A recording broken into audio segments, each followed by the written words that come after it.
traditional kind of power in terms of kind of fossil fuels or the grid itself? The grid itself is in silo 1. The new world, mini grids, CNI, solar home systems in silo 2. Mm-hmm. They're beginning to cannibalize each other Mm-hmm. a tiny bit, you get concerns that the grid is losing business to the CNI people. Is that the way it's meant to be, or is there a better way? Should these two worlds live together? By the way, the European DFIs, European governments, have actually funded both sides. Mm. It's like sort of a weapons dealer, selling weapons to both combatants. Okay. So it's not about the traditional. It's about how we marry the more traditional means of powering Africa. Mm-hmm.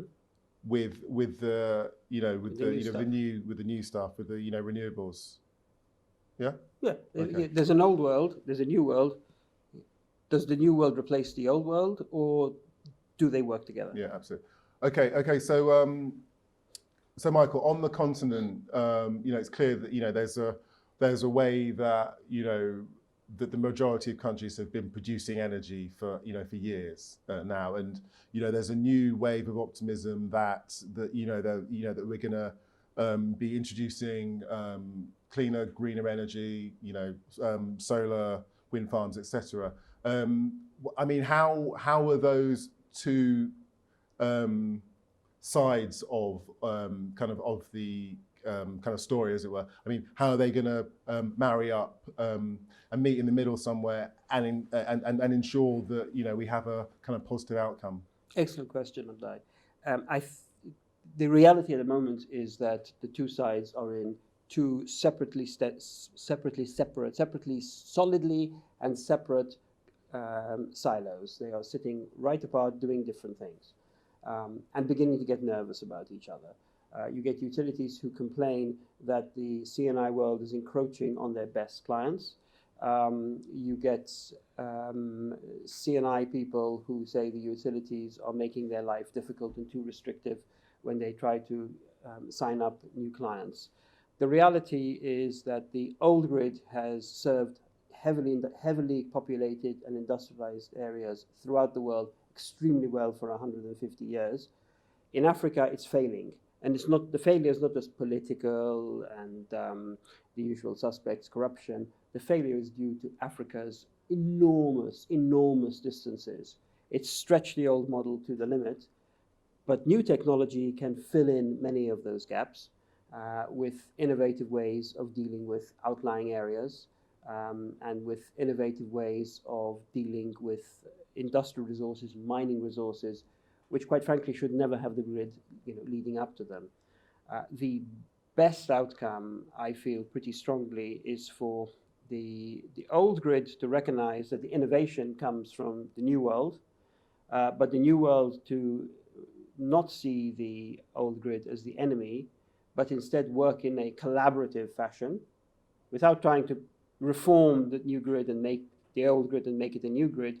Create some kind of JV to exchange information with the old grid, enabling the old grid to do its job better and enabling the new grid to take parts of the old grid, such as remote areas, that the old grid was never going to be able to service.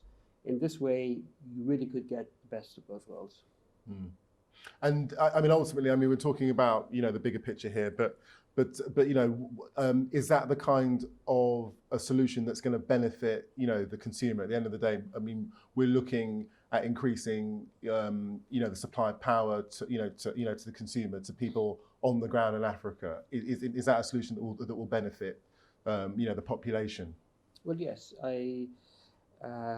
It's hard not to notice that before every presidential election in a number of East African countries, thousands of miles of grid lines are laid to remote areas, promising electrification. Finally, the election comes and goes, and guess what? It doesn't take long for people to figure out that the transmission losses on those new lines exceed the consumption at the end.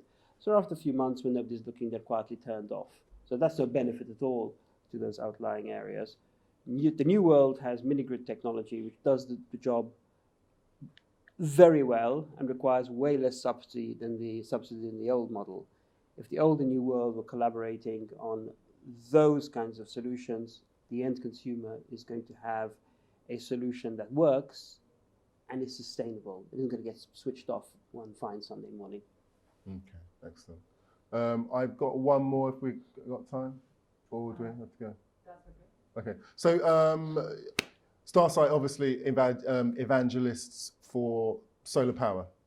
It's something that is that something that you'd be happy to be spread across the continent regardless of who is supplying it, or is it something that you think Starsight as a company with your expertise should really be at the forefront of this game across the entire continent? I think that the challenge is so large that it would be disappointing if there were not a number of players in this space. Starsight is significantly about solar, but it's also about storage, where we have very strong technology, very strong know-how. It's also about design and artificial intelligence.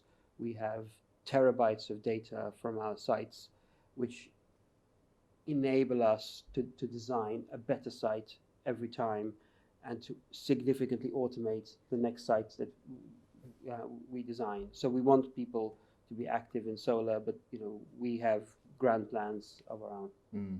Do you think people underestimate the costs involved with just setting up the infrastructure of the solar energy plant, in terms of not just the kind of like the practical elements and the hardware, but also kind of on the regional in the regional context, ensuring that you develop those relationships with people on the ground in order to succeed.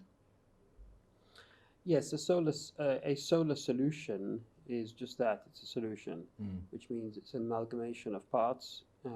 It is not just solar panels. Looking at the price of solar panels on the world market doesn't tell you anything like the whole story. And besides, even solar panels do go up, not just down. You have inverters, you have storage, all of which are expensive.